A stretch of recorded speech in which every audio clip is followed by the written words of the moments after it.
Spiritual obsession.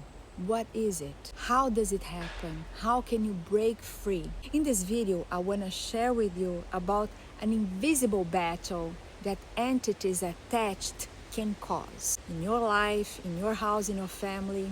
And what if I told you that your heaviest thoughts, your strangest emotions, and even that feeling that something is off might not be entirely yours, that invisible forces could be trying to influence you, your life, without you even realizing it? Today, we will explore those thoughts, those phenomena of spiritual obsession, understand how it works, and most importantly, how can you break free from that? How can you protect yourself? Spiritual obsession is one of the most intriguing concepts in Spiritism. It's described as the persistent influence of a disincarnated spirit over a person in the physical world, or even incarnated in some cases over another incarnated. But let's focus in the first one. It is not punishment. It's not divine retribution.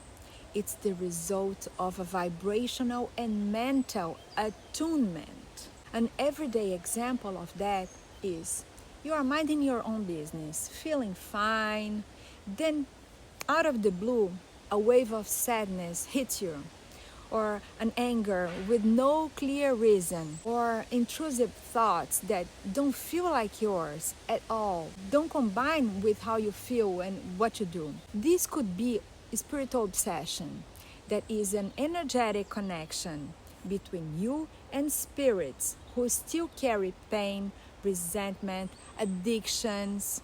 Yeah, a form of obsession is addiction. When you are drinking or using drugs, even if you think you are alone at home, you are not alone, because when a spirit is free from the physical realm, when we die, we keep having the same addictions that we had when we were here on earth. But we don't have the body to use the drug or to use the alcohol anymore. So what do those spirits do? They attach to an incarnated person, to a person that is still in the physical realm, to smoke with them, to have alcohol with them, to use drugs with them. So when you try to leave your addictions, you have to fight a double battle with your own will and with the will of disincarnated spirits that are there. They're suggesting in your ear, let's use it again, let's do it again, just another glass, just another bottle, just whatever it is that you've been using. So try to protect yourself. Sex is also could be a font of addiction and a font of obsession if it's not made with love and with the person that you love. But let's go back to the subject. Allan Kardec defined spiritual obsession as the persistent influence that a spirit exerts over an individual, leading them to thoughts and behaviors that are not their own. There are three main levels of obsession. The first one is simple obsession, that is external thoughts and emotional influences. They blow an idea in your mind. It arises, but the person still can maintain a discernment. For instance, a repetitive, intrusive thought. And if you accept, the next level will allow them to attach, and it becomes a fascination.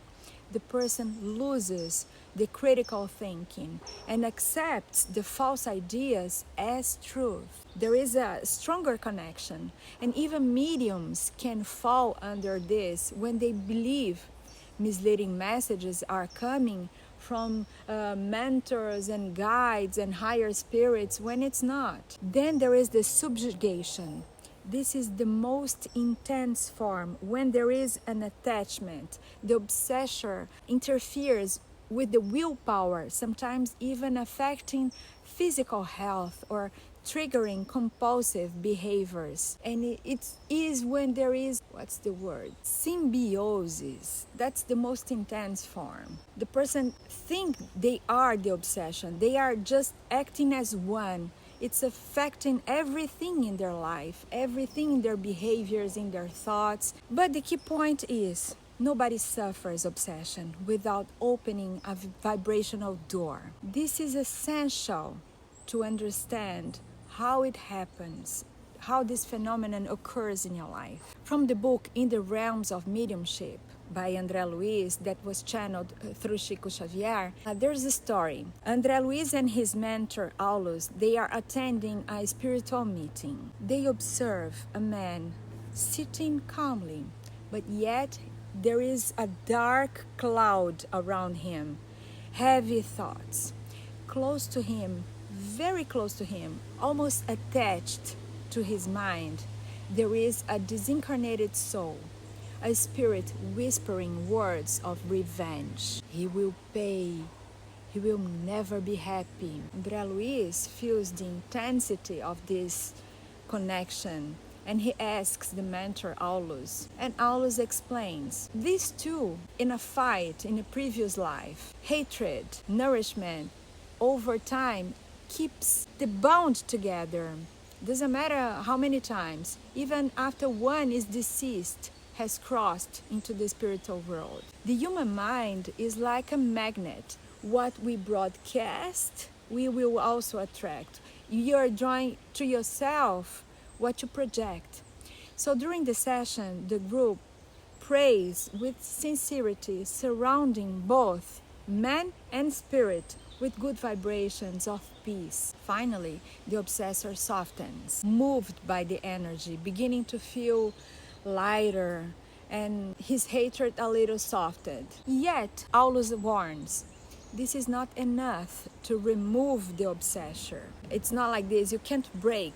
The influence must change. The person must forgive, reforms his thoughts, embrace goodness. Otherwise, new influences will return.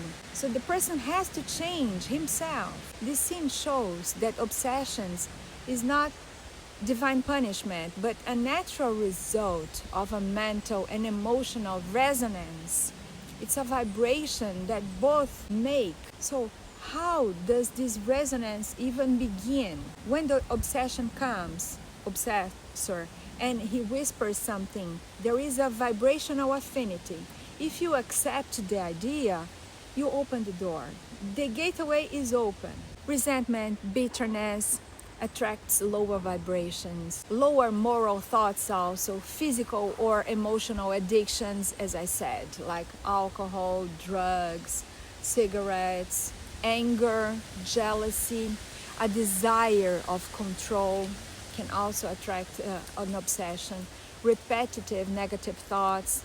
The more we nurture them, the more the spirits connect, because they feed with similar energy. We are living antennas. What we think, what we feel, what we believe will determine the frequency that we are going to vibrate, that is going to connect us to the spiritual realm. So we have to think, am I attracting guides or obsessions? How can you break free from that? Mental vigilance. Observe your thoughts. Think, is this nutritive? Is this good? Ask, why is this happening? What can I do to improve? What am I meant to learn and transform? Sincere prayer, not empty words, not repeating something. Heartfelt connection to higher consciousness must happen. You have to pray for yourself and also for the obsessor, the spirit that is trying to influence. You have to do acts of kindness. Doing good deeds raise your vibration. Even a small thing, small gestures shift your spiritual frequency. Spiritual study is also good for you. Knowledge is a shield. Understanding how the spiritual laws happen helps to stay conscious and strong. Your inner reforma íntima, true freedom requires inner change. Forgive, release pride, choose thoughts that elevate your spirit, that heal you and heal others. Spiritual obsession is not a life sentence. It is an invitation to grow, to evolve, to become better than you were. André Luiz witnessed it.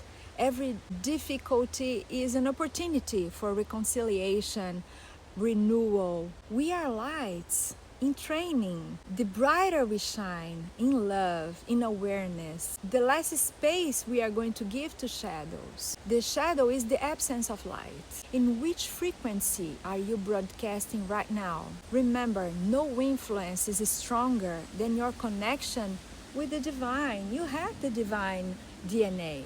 Have you ever felt emotions or thoughts that didn't seem like they were your own? How did you deal with them? What do you do to get rid of them? Share your experiences here in the comments below. And if this message spoke to your heart, share it with somebody who might need it right now, today. The good we spread now can become our shield tomorrow.